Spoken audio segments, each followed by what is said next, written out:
C'est chiant ça. Ramper. Ramper. Mystère. Mâchoire. Mystère. Cap. La cape. Profond. Le cap. Le cap. On n'arrive pas à me placer le nom. Profond. Oui, Chelsea. Ah oui, profond. J'ai du mal à le vendre.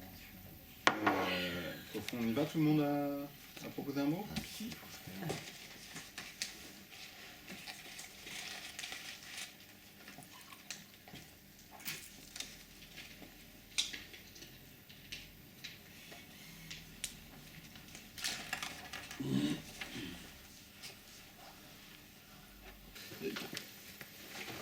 C'est aussi, pour revenir au mot, oui, mais c'est une rareté.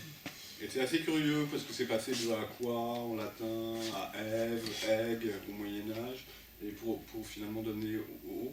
Et je me demande si y aurait une explication. Enfin, la lecture qu'on en ferait comme ça, c'est que les voyelles, quelque chose de fluide, et les consonnes, c'est ce qui arrête. Et que donc finalement, il n'y a pas de consonne parce que c'est fluide. Prisonnier au bord du désert, il avait réussi à s'évader en rampant dans le sable. Marin sans cap, il devait maintenant naviguer dans ce labyrinthe sans mur qui lui faisait craindre le naufrage. Le labyrinthe sans mur, oui, c'est les pires, c'est les plus effrayants.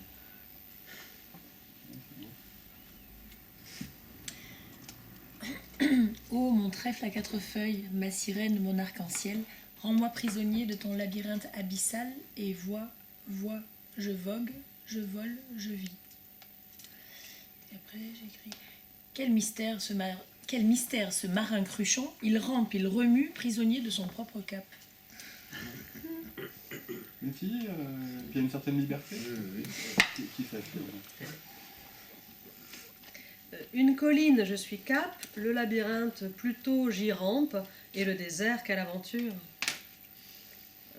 Pour un prisonnier, tous les prisonniers, la prison, ça y est, ils y ont remué, ils y ont pensé, jamais renoncé, l'arc-en-ciel est avancé. Prisonnier naufragé, il envoyait ses pensées sur le cap de la sirène du rocher.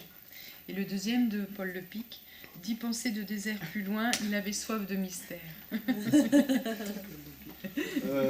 Très réussi, apparemment. Je trouve ça bien. Il y a comme le premier comme un mini-récit, et puis le deuxième énigmatique. Assez court, hein. J'ai pas forcé.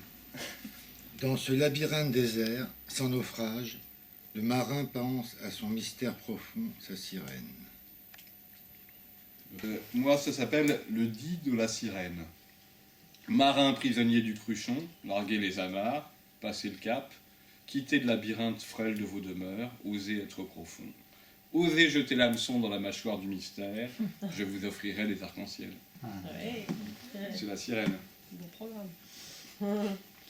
Sympa, ça donne envie. Moi j'en ai deux. Au capitaine, mon capitaine, j'embarque sur le désert salé, et qu'importe où ça me mène, et carpe diem. Je l'avais écrit avant. Je précise quand même, ouais, je l'avais écrit avant. Il est très bien. Et le deuxième, c'est l'alter ego est un marin qui fait naufrage, flibustier à la dérive, il est prisonnier loin des rives. J'en ai deux aussi. Frêle marin en naufrage, prisonnier du désert, à la pensée mystère qui sur le dos d'un arc-en-ciel s'évade, liberté. Et puis naufrage et labyrinthe, mystère et sirène, colline et arc-en-ciel, pensée d'un prisonnier. Sirène arc-en-ciel, cette pensée est trop frêle. C'est un vrai cauchemar ce labyrinthe et j'en suis le prisonnier, je bêle. Je bêle. Je bêle. La coque du bateau a fait naufrage, mais pas l'esprit de son équipage. Marins et marraines mouillent les corps pour mieux serrer les nœuds. C'est un peu noir. Mais la poésie est là pour ça aussi. Le bêler dans le labyrinthe, ça repose du minotaure quand même. C'est dit marins et marraines. Oui, c'était bien trouvé aussi. Prisonnière d'un arc-en-ciel, naufragée d'un désert marin, la frêle sirène se perd dans le mystère du labyrinthe. suis toujours un peu. Un peu. Bah, Oui, là il y avait des choses. Il y a C'est vos tout- choix hein, qui sont assez forts, et qu'il y a tout avec lequel il y a tout un imaginaire qui est attaché, donc c'est vrai qu'on travaille tous un peu dans les mêmes eaux. Alors, la frêle sirène au mystère fait naufrage dans le désert. Au fond de son cruchon, le marin noie ses pensées. Vous, mes pensées, rampez vers ce prisonnier. J'aime bien. Entre le dernier, vous, mes pensées, rampez vers ce prisonnier, là, on le voit.